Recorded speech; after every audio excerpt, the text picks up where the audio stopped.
The Skinwalker's Forest.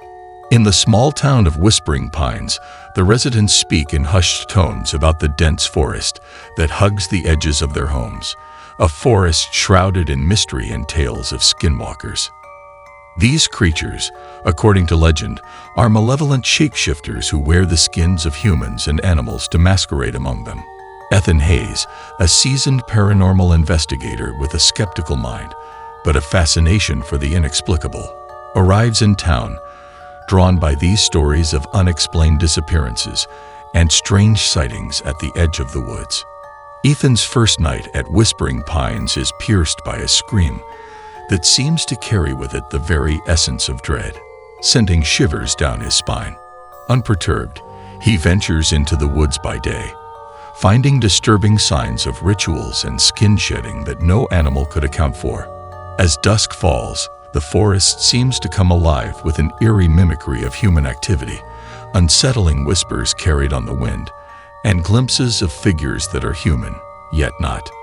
Ethan meets a local, an old Navajo man named John, who speaks of an ancient evil that has stirred, one that uses the Skinwalker legends as a facade for something far more apocalyptic. According to John, these entities, which he dubs the Forsaken, are not merely taking skins to hide, but are methodically planning to usurp humanity.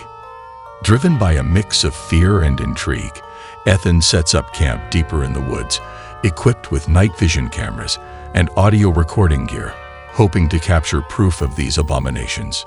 As the night progresses, his equipment picks up distorted human figures emerging from the shadows, their bodies moving in jerky, unnatural motions, like puppets on strings.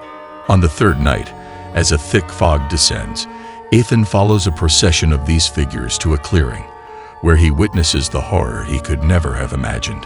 A circle of skinwalkers stands around an ancient stone, marked with glyphs that predate any known civilization. They chant in a guttural language that drips with malice, and with each word, the air thickens, reality warps, and the veil between worlds thins. The investigator's presence is eventually noticed, and he is captured. The Skinwalkers reveal their true form to him, not the mythical creatures of legend, but demonic entities that have walked the earth since time immemorial, sowing chaos and feeding on fear. Their plan, as they divulge with cold certainty, is to initiate the quiet apocalypse, a complete overtaking of the human race. One by one, they have been replacing key figures in the world with their own kind, hollow replicas of the original, bound to the Forsaken's will. Ethan realizes with horror that the world he knows is a facade, a stage managed by the Forsaken, with humanity oblivious to the strings that pull at their lives. As he's dragged to the stone, he sees the entities perform a vile ritual that rips the essence from a captured human, replacing it with one of their own. Before the ritual can be completed on him, Ethan manages to escape, but not without cost. He flees the forest, leaving behind his evidence, his equipment, and a piece of his sanity. Back in the safety of his motel room, Ethan catches his reflection in the mirror, or at least, what should be his reflection.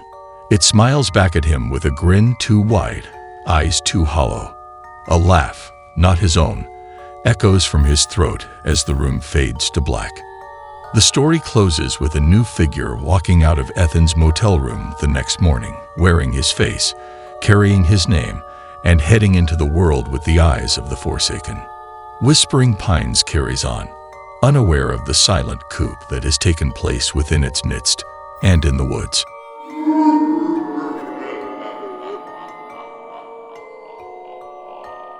Echoes of the Maw.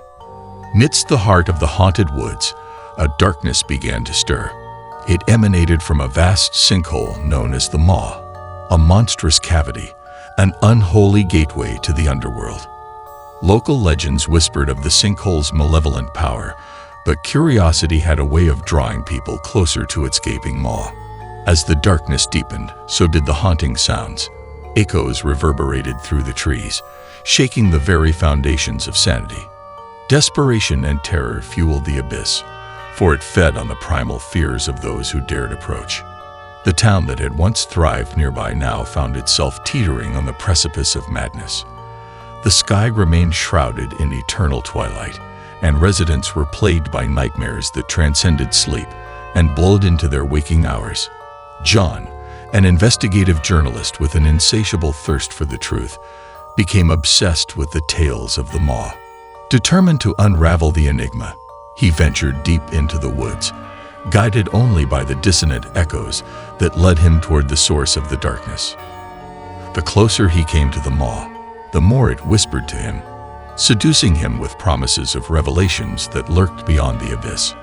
John, unable to resist the call, ventured closer, his footsteps heavy with dread. The truth he uncovered was far more horrifying than he could have ever imagined. The Maw, he realized, was not just a gateway to the underworld. It was a sentient entity that fed on fear and despair.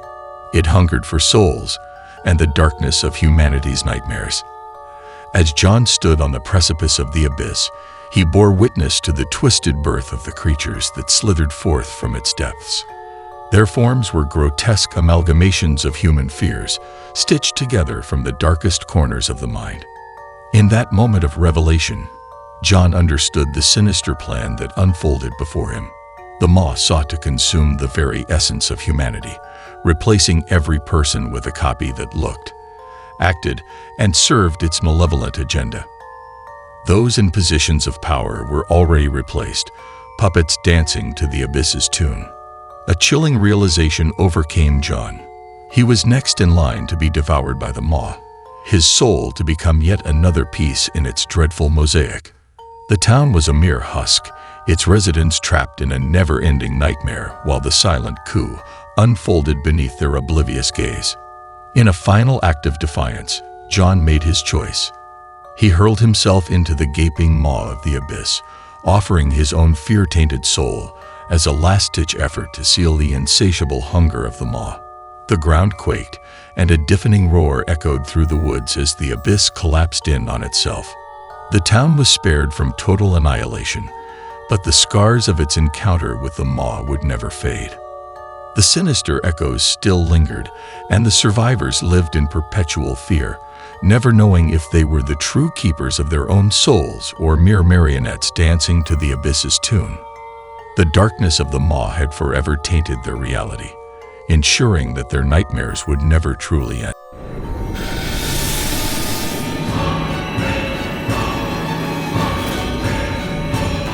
The Dolls of Deadwood. Deep within the heart of the forest, where the moon's light dared not penetrate the ancient canopy, there stood an abandoned cottage, a place cursed and forsaken. Here resided a ghostly child, a spectral figure with hollow eyes and a sinister smile. Her name, long lost to time, was etched into the annals of horror whispered through the town's trembling lips. In the eerie confines of her cottage, the ghost child pursued a macabre obsession. She collected the souls of the lost, binding them to lifelike dolls.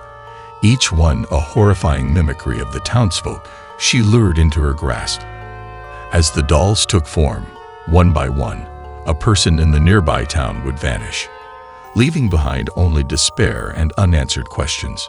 The town was shrouded in dread, but amidst the chilling uncertainty, a brave soul emerged, a man named Robert. Driven by an insatiable desire to uncover the truth and free his friends and neighbors from the malevolent grasp of the ghostly child, Robert ventured deep into the forest, guided by the distant echoes of despair that emanated from the cottage. There, he confronted the ghost child, her ethereal presence sending shivers down his spine. In a voice as cold as death, she spoke to him, revealing her sinister game. She offered to release the stolen souls, but only if Robert could win a game she had crafted over centuries of practice. His task was to solve a puzzle, the labyrinthine maze that twisted and shifted with every step. But the game was rigged, and the odds were stacked against him. As Robert navigated the ever-changing maze, despair gnawed at his heart. Each wrong turn, each dead end, led him deeper into the clutches of the ghost child. Slowly but surely, he realized the chilling truth. The game was designed for him to lose. With each failed attempt, Robert felt a part of himself slipping away. The ghost child's laughter echoed in his ears, growing louder with each twist of the maze. It wasn't long before he too succumbed to her power. In the end, Robert became just another doll, forever trapped in the ghost child's sinister collection. The town outside continued to dwindle, its people vanishing without a trace, their lives consumed by the endless nightmare. The once thriving town, now a ghost town in every sense of the word, remained forever haunted by the chilling legacy of the dollmaker and her cursed game, a harrowing reminder of the price one paid for daring to challenge the supernatural and the dreadful fate that awaited those who dared to play.